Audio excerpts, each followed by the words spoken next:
big issue in this problem question is, and I know what area of law applies. Okay? So it's from there that you go discussing the law. This question is not asking you on anything else, guys, other than book debts and corporate borrowing. You don't need to really discuss the details or contrasts between a fixed and a floating charge. You don't really need to go into the ins and outs of corporate borrowing generally. You only need to focus, you don't need to look at registration. You only need to focus on book debts here. Okay? So the first thing you do is define a book debt.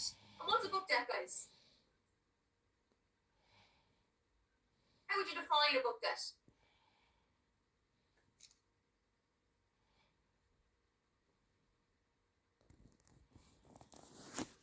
Unpaid invoices, yeah.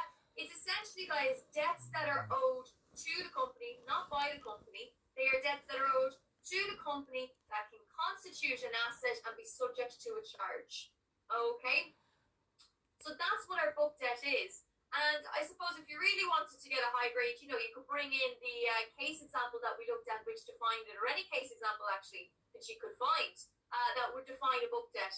We looked at resource engineering, where they essentially said that a book debt is any debt that is owed to the company in the course of its trade or business that in the normal running of things would be kept in well-kept books of account.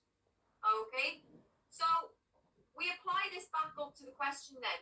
So is the company offering a security over a book debt here? I know it seems relatively straightforward at this point, but you just always have to remember to keep applying all relevant points back up, guys. Always be answering the question. So, do we have a book debt security here?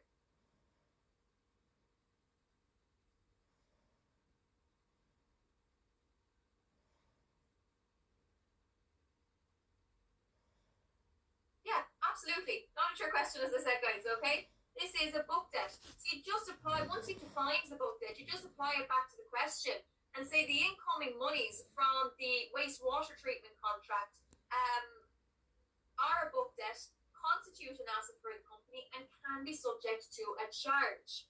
Okay? But the question here is, what kind of charge? Okay? A book debt can be created as a fixed or a floating charge, and it's from there then that you would discuss both a book debt as a floating charge and a book debt as a fixed charge. Okay? What I generally advise you to do in this question, guys, because there is a little bit of interlinking between the two, I would just discuss the two generally and then apply it to the question. Okay? So if you start with looking at a book debt as a floating charge, okay? Can we create a floating charge over a book debt, guys? Just in the very outset, can you do that?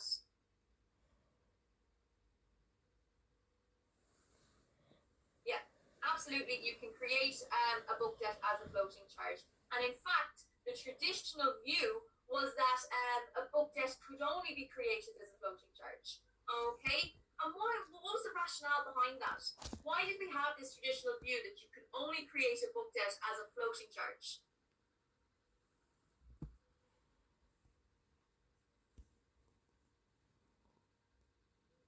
Debts change, Karen, exactly. Okay? So the traditional view was book debts could only be a floating charge. The rationale behind that was because of the ambulatory and shifting nature of debts. If you think about it, guys, okay?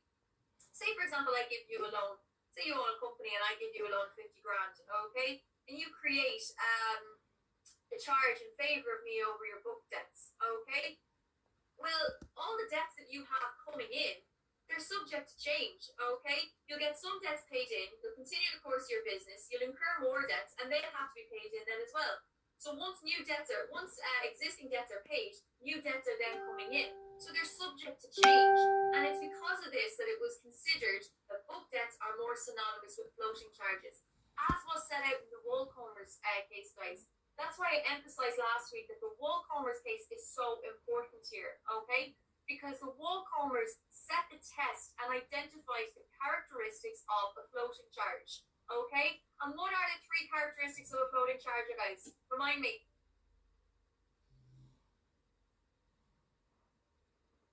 What are the three features or characteristics of what makes a charge floating?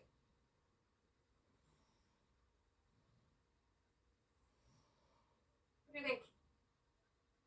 They're over, yeah, Paul, they're present and future, exactly. So the first feature of floating asset, guys, is they're created over a class of assets, present and future. Okay, so they're not specifically, debts aren't specific, or sorry, the assets not specifically identified. Rather, it's created over a class of assets. Okay, exactly, Liesl, they're subject to constant change. Okay, so that's the second characteristic. They are ambulatory and shifting in nature. They change in quantity and quality all the time. Okay, and then Paul, the third characteristic there is that the company can continue to deal it in the normal course of their business. Okay, so they are our three characteristics. They're over a class of assets, present and future. They are subject to change, and the company can continue to deal it. So that's so most book debts were previously created as floating charges, and you can have a book debt being created as a floating charge. However, we know from case law that it's recognized now that a charge can be created as a fixed charge over book debts. And that's where you go in now to discussing a book debt as a fixed charge. Okay? So as I said at the beginning of the class, guys, okay, just because a charge is specified as fixed, when we're talking about book debts now, just because the charge is specified as fixed doesn't make it, is not determinative, okay? It doesn't automatically mean that it's a fixed charge. If the debenture states that it's a floating charge, that's determinative. But if it states it's a floating charge, it's not determinative. It's open to debate. It can still be fixed or floating. And the determinative factor here in a charge over book debts being fixed is the level of control the lender has. Okay? The lender has to have ultimate control over these debts in order for them to be deemed fixed. Okay? So, go with my example that I give you a 50 grand loan and you give me a charge over all of your book debts, okay? How can I demonstrate that I have control over those debts in order for my charge to be fixed? What can I do to demonstrate that I have control over these debts? Because you must remember, if I want to have my charge against you as fixed, I have to prove I have control over those debts. So how do I prove that? How do I demonstrate that? The company can't use them, Karen, exactly, okay? So there's a restriction on the company being able to deal in the book debts, specifically them being able to make withdrawals, okay? Where the restrictions placed, the debenture document, yeah, okay. So guys, the way you demonstrate the control over the book debts is through imposing restrictions, okay? Now, there are essential restrictions which have to be in existence in order for your charge to be deemed fixed, okay? And three cases highlight at this point.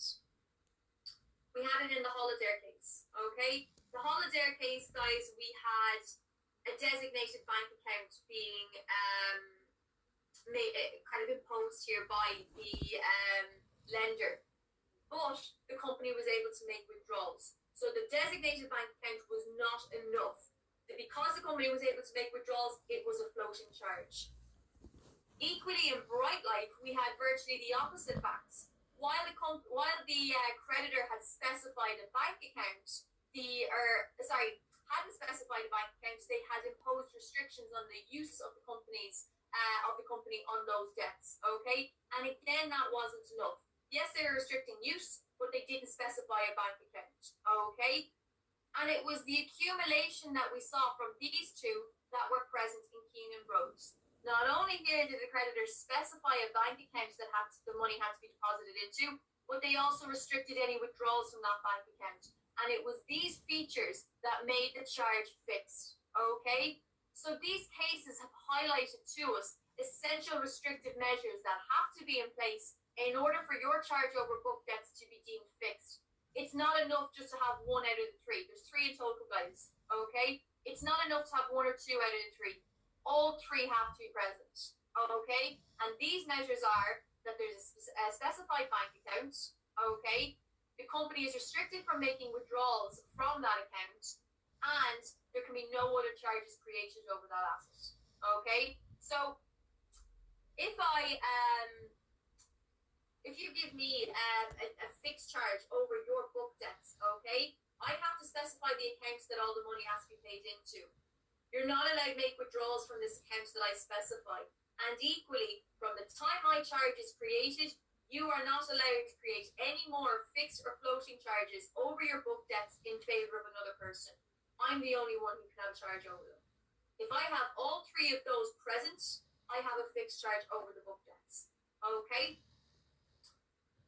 So everyone with me so far?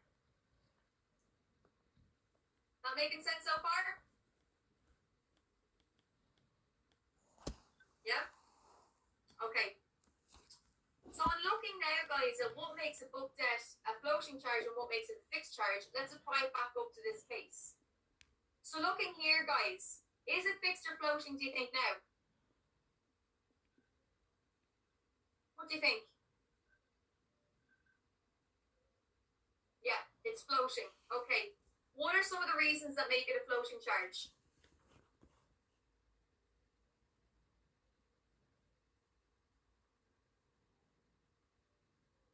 What are things here that would make it floating? It's not restrictive enough, Kevin. Absolutely. Okay. There doesn't seem to be any restrictions on the company on whether they can withdraw money from this account once it's put in, or how much money they actually have to pay into this account. They're proposing to pay 75%, but we don't know if they're actually going to do that. And where's the other 25% go? Okay, so it's not restrictive enough. Okay, they can set what's going into the bank card exactly. There's a lack of control here, guys. So absolutely, similar to the Holiday case, guys, there are not enough restrictions in this provision for it to be deemed a fixed charge. What's another reason why it would be deemed a floating charge?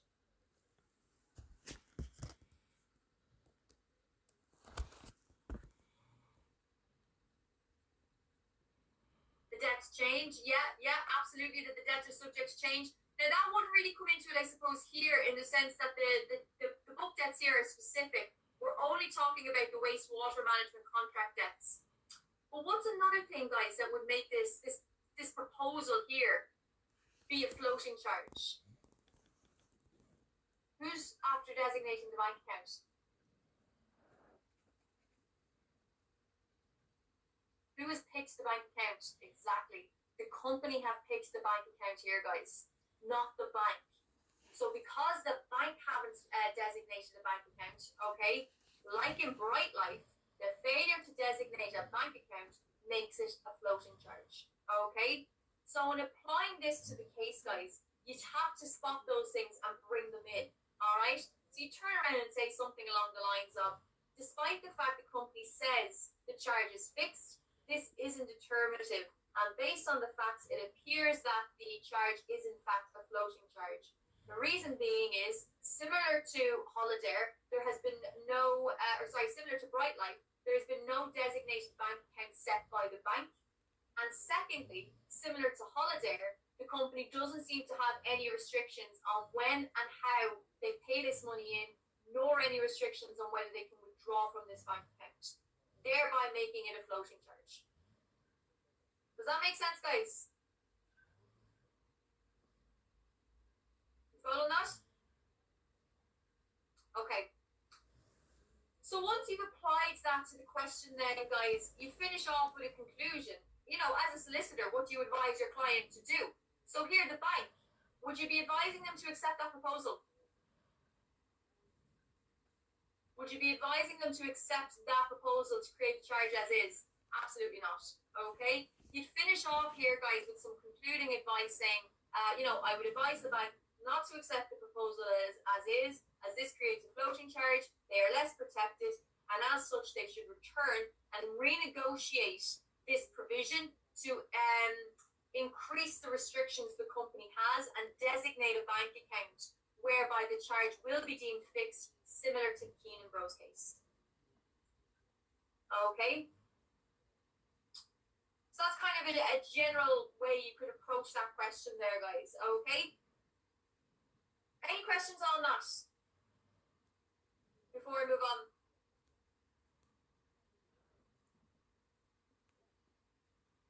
All good? Okay. So now, guys, we have question